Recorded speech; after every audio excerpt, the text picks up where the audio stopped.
Novel romantis, Gairah Cinta Cio Dingin. Bab 25.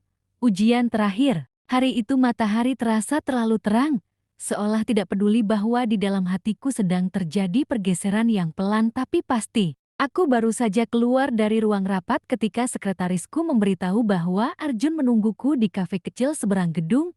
Ia tidak membuat janji resmi, hanya pesan singkat yang berbunyi, "Aku perlu bicara." Penting. Nada itu berbeda dari biasanya. Selama ini Arjun selalu tenang, tidak pernah memaksa, tidak pernah mendesak. Ia hadir seperti udara tidak mengikat, tapi selalu ada. Aku menatap layar ponsel beberapa detik sebelum akhirnya memutuskan turun. Kafe itu tidak terlalu ramai. Aroma kopi menyambut begitu aku masuk. Arjun duduk di sudut, mengenakan kemeja biru tua yang digulung sampai siku, seperti biasa terlihat santai tapi rapi. Ketika melihatku, ia tersenyum. Senyum yang dulu selalu membuatku merasa dihargai. "Kau datang," katanya pelan. "Tentu, kau bilang penting." Ia berdiri sebentar untuk menarikkan kursi untukku. Gestur sederhana yang selalu ia lakukan tanpa perlu diminta. "Kau terlihat lelah," katanya memperhatikan wajahku. "Beberapa minggu ini memang berat." Aku tahu. Pelayan datang. Kami memesan tanpa banyak bicara. Setelah itu, hening turun di antara kami. Bukan hening canggung, tapi hening yang syarat sesuatu. "Ada apa, Arjun?" tanyaku akhirnya. Ia menatapku cukup lama sebelum menjawab. "Aku sudah menunggu waktu yang tepat," katanya pelan. "Waktu untuk apa?" "Untuk jujur." Dadaku sedikit mengencang. Ia menarik napas panjang, lalu berkata tanpa berputar-putar, "Aku mencintaimu, Rohaya." Kalimat itu menggantung di udara, jelas dan tidak bisa ditarik kembali. Aku tidak terkejut. Di sudut hatiku, aku tahu perasaan itu ada.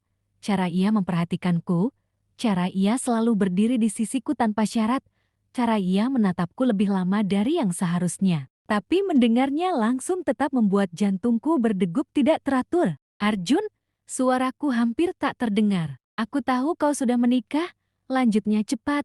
"Aku tahu situasimu rumit. Aku tidak bodoh. Kalau begitu kenapa mengatakan ini sekarang?" "Karena aku tidak ingin terus bersembunyi di balik alasan profesional." Aku menatapnya, mencoba membaca sorot matanya. Tidak ada permainan, tidak ada manipulasi, hanya ketulusan yang hampir menyakitkan. "Aku bisa memberimu kebahagiaan," katanya pelan. "Bukan janji kosong. Aku tahu bagaimana memperlakukanmu." Hatiku bergetar, karena ia benar. Arjun tidak pernah meragukanku, tidak pernah membandingkanku dengan siapapun, tidak pernah membuatku merasa kecil. "Kenapa sekarang?" tanyaku lagi. "Karena aku melihat perubahan di matamu." "Perubahan apa?" "Kau mulai condong padanya." Aku terdiam. Ia tersenyum tipis, tapi ada kesedihan di sana. "Aku tidak buta," katanya. "Aku melihat caramu menyebut namanya sekarang, tidak lagi dengan luka yang sama." Aku menunduk. "Aku tidak datang untuk merebutmu dengan paksa." Lanjutnya, "Aku hanya ingin kau tahu bahwa jika suatu hari kau memilih pergi, aku ada. Dan jika aku tidak pergi," ia menarik napas dalam, "maka aku akan mundur." Kata-kata itu membuat dadaku terasa sesak. "Arjun, kau tidak adil," kataku pelan. "Kenapa?" "Karena kau menawarkan sesuatu yang tenang ketika hidupku penuh badai." Ia tersenyum samar.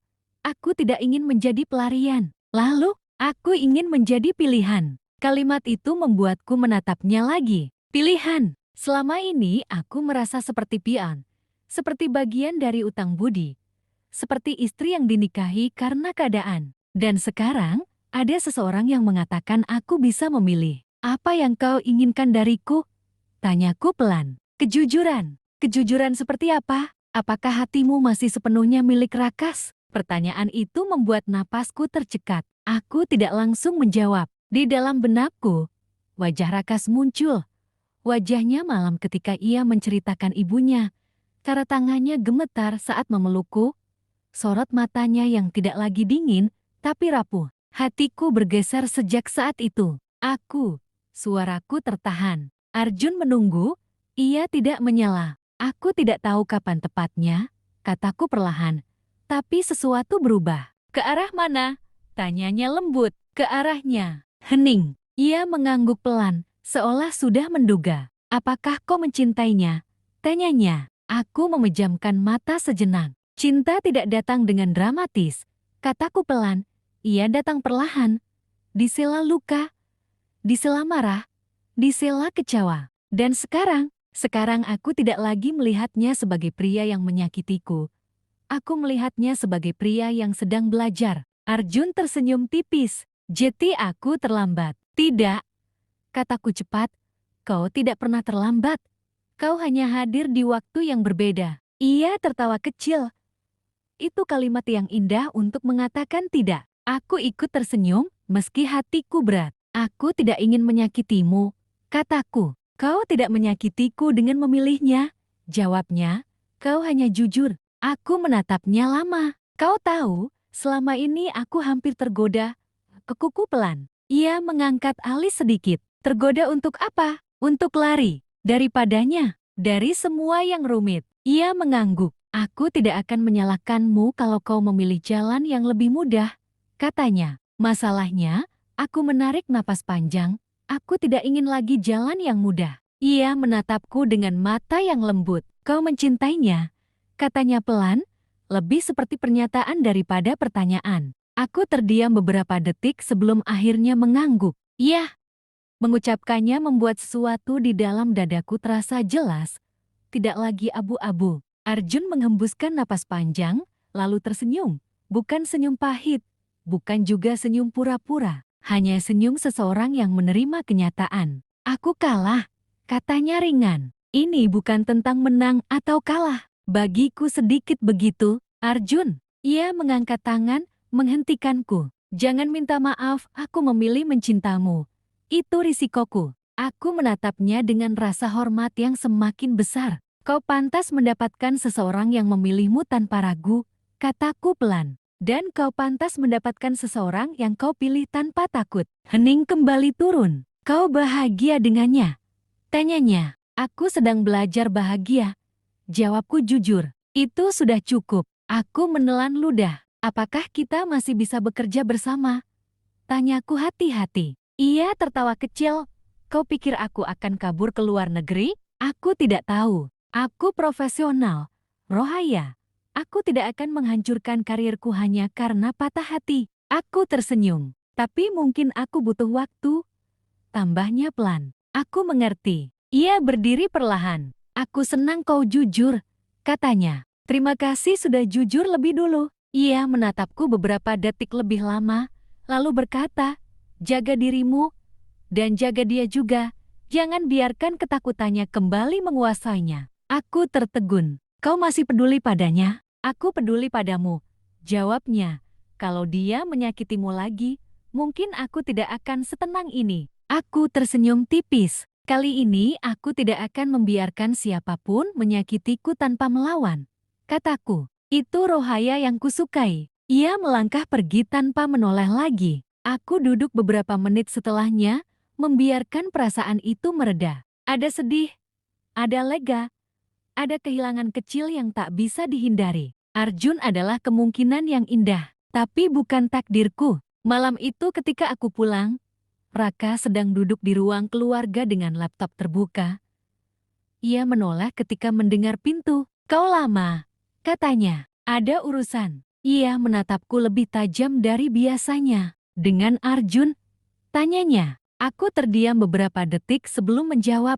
Iya. Ia menutup laptopnya perlahan. Apa yang ia katakan? Dia menyatakan cinta. Rakas membeku. Dan untuk pertama kalinya, aku melihat ketakutan yang begitu jelas di wajahnya. Dan suaranya hampir tak terdengar. Aku berjalan mendekat. Aku menolaknya. Ia menatapku seolah memastikan ia tidak salah dengar. Kenapa? Tanyanya. Karena aku memilihmu. Kalimat itu terucap dalam hati sebelum keluar dari bibirku. Karena aku tidak ingin lari lagi, kataku pelan. Ia berdiri. Apakah itu berarti aku tidak ingin kehilangan apa yang sedang kita bangun? Lanjutku. Ia menatapku lama, lalu bertanya pelan. Apakah hatimu sudah memilih? Aku mengangguk. Iya, dan kau memilih. Kau. Sunyi beberapa detik. Lalu ia mendekat, bukan dengan langkah ragu, tapi dengan keyakinan yang tidak pernah kulihat sebelumnya. Kau yakin?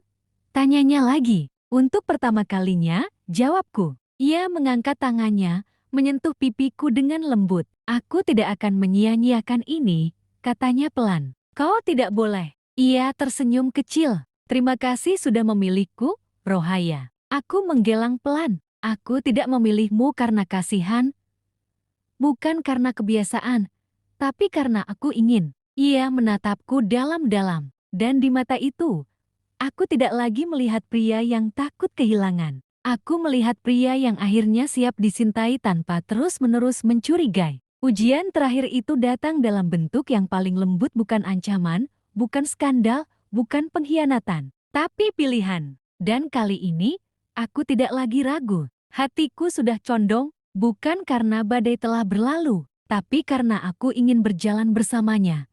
Bahkan jika badai datang lagi,